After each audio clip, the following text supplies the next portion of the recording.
Flashback.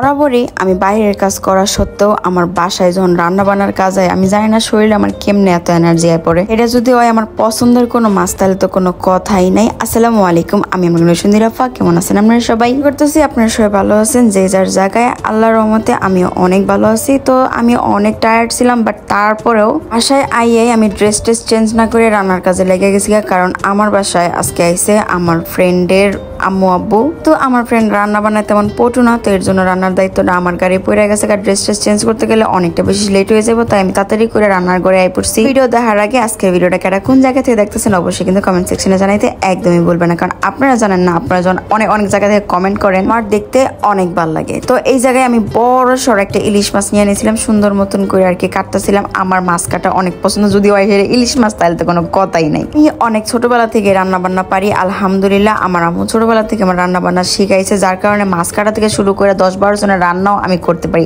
একা হাতে। খাবার খাইয়া সবাই অনেক তৃপ্তিও পায়, এই জিনিসগুলো শুনতেও আমার কাছে ভালো লাগে। এর কারণে আমি বেশি রান্না বান্না করি। তো রান্না বান্নার ফাঁকে আয়ান একটু চুলের যত্ন করি, কারণ কথায় আছে নাকি রান্ধে হ্যাঁ চুলও বান্ধে। তো যেহেতু আমি রান্না বান্না তো পটু আলহামদুলিল্লাহ, তো চুলের যত্নে কেন না। আর চুলের যত্নে সর্বপ্রথম যেই কথাটা মাথায়, এটা হলো নাহার বিউটির হেয়ার অয়েল, হেয়ার প্যাক। তো এইটা আমি ব্যবহার করি আমার চুল যখন একবারে কুটু দড়াই যায় না তখন থেকে, কারণ আমার চুল মজবুত করতে, চুল পড়া বন্ধ করতে এই নাহার বিউটির হেয়ার অয়েল আর হেয়ার প্যাকটা আমারে অনেক হেল্প করে। আর এটা কেমনে ব্যবহার করতে আপনি করে আয়ার নিয়মাবলীরও দেখাই দিই। আর এটা পাই যাবেন গা নাহার বিউটির পেজে, ডেসক্রিপশন বক্সে আমি ওকে পেজ লিঙ্কটা দিয়ে দিব, অবশ্যই চেক আউট করে নেবেন। যাগো কিনা চুল পড়ার সমস্যা অনেক বেশি, চুল জইরা যায়, চুল বড় হয় না, আমি এটা হাইলি রেকমেন্ড করবো। তো এইটা ব্যবহার করার নিয়মটা খুবই সিম্পল। প্রথমে প্যাকটা গোলাই নিতে হবে যতটুকু পরিমাণ পানি প্রয়োজন আপনার চুলের গ্রোথের উপরে। যেহেতু চুল মাশাআল্লাহ এখন আগের তুলনায় অনেকটাই বড় হয়েছে, এখন প্যাকটা অনেকটা বেশি লাগে। তো প্যাকটা গোলায় আমি কিছুক্ষণ রাইখা দিয়েছিলাম, যখন পুরোটা প্যাক ভালো মতন গাঢ় হয়ে গেছে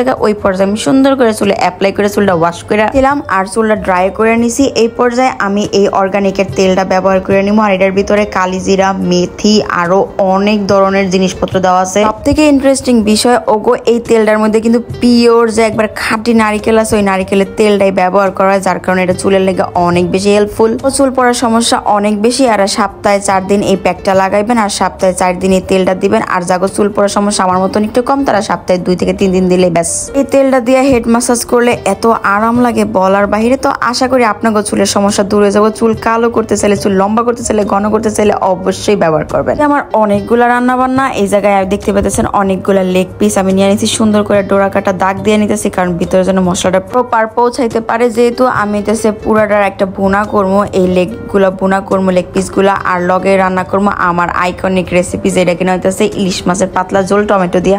সবসময় ইলিশ মাছটারে কষায় রান্না করতে বেশি পছন্দ করি। আমার ইলিশ মাছটা বাইজা খাইতে একদম ভালো লাগে না, এছাড়া অন্য সব মাছ আমি বাইজা খাই। ইলিশ মাছের যে একটা গ্রান আছে, বাজলে কেন জানি গ্রানটা একেবারে গায়েব হয়ে যায়, আমার একদম এই জিনিসটা পছন্দ না। তো প্রথমে আমি এটার মধ্যে চিকেন লেগ পিস গুলো যেগুলো আছে ওগুলো বোনা করে নিবো। আমি জানি না আমার ফেস দেখে বুঝতে পারতেছেন কিনা, আমি অনেক বেশি টায়ার্ড ছিলাম। ওদিন ছিল আমার গোল্ডের শোরুমে একটা লাইভ করে বাসায় আইতে প্রায় বাইজে গেছিল 7:30-8টা।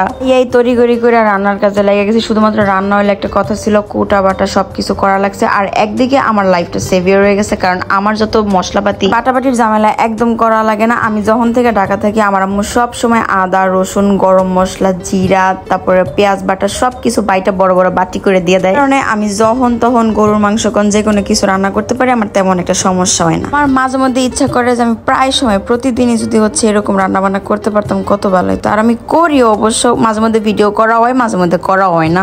সুন্দরীরাফার পরিচয়টা হয়েছিল মাঝরাতের রান্না বান্না দিয়া। বিশ্বাস করেন আমি খুব করে চাই মাঝে মধ্যে মাঝরাতে রান্না বান্না করতে, কিন্তু আমার শরীরে একদম কুলায় না। তাই হোক কইতে রান্না আমার অলমোস্ট আর কি শুরু করে দিছি আমি। তো চিকেনের লেগে সবকিছু মশলাপাতি যা দরকার সব দিয়ে কষাই নিতেছি। এটা যেহেতু রান্নার রেসিপি না, তাই ডিটেলসে আমি আপনাদের লগে আজকে শেয়ার করতেছি না, কারণ প্রপারলি ওইভাবে দেখাই নাই। যদি আপনারা চান যে রান্নার রেসিপি আপনাদের লগে শেয়ার করতে, টাইপের রেসিপি আপনারা চান আমারে কমেন্ট করেন। ট্রাস্ট মি, আমি ওইটাই আপনার ঘরে রান্না করে দেওয়ার চেষ্টা করবো, আপনার ঘরে জানানোর চেষ্টা করবো। আর যদি আপনার আঞ্চলিক কোনো রেসিপি থেকে থাকে তাহলে কিন্তু ওইটাও আমার লগে শেয়ার করতে পারেন, আমি ওইটা রিক্রিয়েট করার ট্রাই করবো। আমিও দেখতে চাই কোন অঞ্চলের খাবার খাইতে কিরকম লাগে। এই জায়গায় আমি বেগুন, আলু, টমেটো সুন্দর করে কাইটে নিছি, কারণ আমি যেই এখন মজার রেসিপিটা রান্না করবো ওইটা হইতেছে ইলিশ মাছের পাতলা ঝোল। ট্রাস্ট মি, এই তরকারিটা খাইয়া মানে এত ভালো লাগে।